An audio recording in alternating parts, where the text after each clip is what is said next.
ഇന്ത്യക്കാർ ഇറാൻ തലസ്ഥാനമായി ടെഹ്റാൻ വിടണമെന്ന് വിദേശകാര്യ മന്ത്രാലയം. നിർദ്ദേശം ടെഹ്റാൻ ആക്രമിക്കുമെന്ന ഇസ്രയേലിന്റെ മുന്നറിയിപ്പിന് പിന്നാലെ പശ്ചിമേഷ്യൻ സംഘർഷത്തിൽ ഇറാനിലും ഇസ്രയേലിലുമുള്ള മലയാളികൾ സുരക്ഷിതരെന്ന് നോർക്ക. എംബസികളുടെ നിർദ്ദേശം കൃത്യമായി പാലിക്കണമെന്ന് നോർക്ക സിഇഒ അജിത് കൊളശ്ശേരി. ആക്രമണ പ്രത്യാക്രമണങ്ങൾ തുടർന്ന് ഇസ്രയേലും ഇറാനും. സംസ്ഥാനത്ത് അതിതീവ്ര മഴയ്ക്കും ശക്തമായ കാറ്റിനും സാധ്യത. മലപ്പുറം മുതൽ കാസർഗോഡ് വരെ 5 വടക്കൻ ജില്ലകളിൽ റെഡ് അലർട്ട് തുടരുന്നു. നദികളിൽ പ്രളയ സാധ്യതാ മുന്നറിയിപ്പ്. കോഴിക്കോട് മിന്നൽ ചുഴലി. കടലാക്രമണവും രൂക്ഷം. ബീച്ചിന് സമീപത്തെ കടകൾ ഒഴിപ്പിച്ചു. ഇടുക്കി മൂലമറ്റത്ത് യുവാവ് മുങ്ങി മരിച്ചു. ദേശീയപാത നിർമ്മാണം നടക്കുന്ന കാസർഗോഡ് തെക്കിലിൽ മണ്ണിടിച്ചു. ആറന്മുളയിൽ ഇലക്ട്രോണിക് പാർക്കിനായി പാടശേഖരം തരം മാറ്റാൻ അനുവദിക്കില്ലെന്ന് CPM പത്തനംതിട്ട ജില്ലാ സെക്രട്ടറി.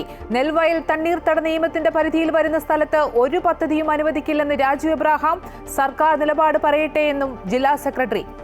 നിലമ്പൂരിൽ പരസ്യപ്രചാരണം നാളെ അവസാനിപ്പിക്കാനിരിക്കെ ജമായത്തെ പിന്തുണയെ ചൊല്ലി നേതാക്കളുടെ വാക്പോര് തുടരുന്നു. VD സതീശനെ തള്ളി രമേശ് ചെന്നിത്തല. ജമായത്തെ ഇസ്ലാമിക്ക് സർട്ടിഫിക്കറ്റ് കൊടുക്കാനില്ലെന്നും പിന്തുണ നൽകിയാൽ സ്വീകരിക്കുമെന്നും ചെന്നിത്തല. ഒരു വർഗീയവാദിയുടെയും വോട്ട് വേണ്ടെന്ന് MV ഗോവിന്ദൻ. ജമായത്തെ പിരിച്ചുവിടണമെന്ന് കാന്തപുരം വിഭാഗം.